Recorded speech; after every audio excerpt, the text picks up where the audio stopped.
looking at specific stuff. This is CCP Soundwave. You are watching the Alliance Tournament. Dead terrorists. Oops. Hi, and welcome to the third match of the day. This is Lone Star Partners versus Raiden. This is two teams that, Raiden, who the rumors of their demise have apparently been greatly exaggerated, and Lone Star, who I don't know a ton about, except that they seem to have Entrox from Fail Heap Challenge, so good for them. And the match is now about to start. We've got two teams that I'm honestly not incredibly impressed with, but we'll see which one takes the cake here. Lone Star has brought two Vigilants and a Neros, carries Catalyst and Mollis. Then you have Raiden, which has a setup similar to, actually the exact same as Solar Fleet's last, which is the two Sleipnirs, Double Saber, and Scimitar. So we're seeing some tracking disruptors applied to one of the sabers on Raiden, which means we've got TDs coming from the ships, probably from the Catalyst, or the Vigilants themselves for Lone Star. This match is going to start with, Vigilants versus Sleipnirs brawling, and I really don't have money on the Vigilants in that case. Yeah, you have the Sleipnirs, like I said last match, the Tech 2 bonuses, whereas the Vigilants are a T1 hull, but they are faction. They have that web bonus, which is nice, but they don't have the jams that's going to keep the DPS off them like the last team did. And we are seeing some split fire. We're getting damage onto both the Catalyst and the Vigilant for Lone Star. Actually, it's looking pretty decent for Lone Star right now. If they can keep up, no. That first Vigilant just went down, just melted. I honestly don't understand why people aren't using the full set of ships. Raiden really can do better than bringing 5 ships, but the problem with Vigilance on a team like Lone Stars is that you just can't keep them up. They do great DPS, they've got the great web, but actually keeping them alive is really, really hard, and that's what we're seeing here. They're just dropping. Yeah, both Sabers down on the Raiden team, and while the Catalyst and one Vigilant down on the Lone Star Partners team. Yeah.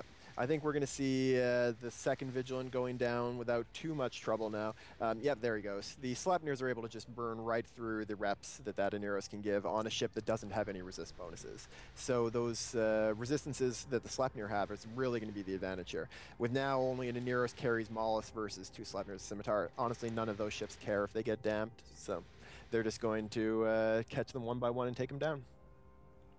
Yeah, they get countered pretty hard with the damp setup when it came to the Vigilance, and like you said, the Vigilants are paper thin when it compared to the Sleipnir. So we're going to be seeing a victory for Raiden. We're going to see some points coming to Lone Star, but this is going to be a pretty strong victory for Raiden, it looks like. I am not I'm not unimpressed with the use of short-range ships like the Vigilant with damps. What that does is allows you to catch long-range setups. Like kiting team like the Tengu team that we saw in the first round, if they try to run away, you just damp them so you can get in close, forcing people in. But the problem is, once things get in on top of those Vigilants, you can't keep them alive, especially if those things are two Sleipnirs. Yeah, well, you could also see it in the way that they use the damps to counter the logistics sitting at range, force him to come in close, that way the Vigilants can get to him. Another strong tactic, but it wasn't enough in this case. We're seeing the Aneros go down now for the Lone Star Partners. There goes Entrox. And now it's just 2 frigates left versus a Scimitar and 2 Sleipnirs, which are heavily damped, but they need to get in close to do damage anyway, so they don't care.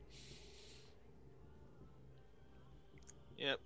2 frigates left on the Lone Star Partners team, which will die pretty quickly to those autocannons once they catch up to it. Yeah. This will be the first time we've seen this double Sleipnir Scimitar Saber team win this year. It was a team that did okay last year, nothing too spectacular. It was actually one of my favorite teams going into last year, because I'm a big fan of the Sleipnir personally. But it turns out that really, Sabers don't do a great job of tackling. They're a great anti-frigate killing ship, but if you rely on them for tackling like this team does, they just die, as we saw them go down quickly. I think the thing that allowed these Sleipnirs to take in this, we see another frigate go down for Lone Star. The thing that allowed these Sleipnirs to take it was that they started at 0 on Vigilance, and that's a great place for Sleipnirs to be. Yeah, the Sleipnir is just an all-around balanced ship. You have the speed from being Minotaur, which inherently are faster when it comes to their shield setups, as well as the autocannons, and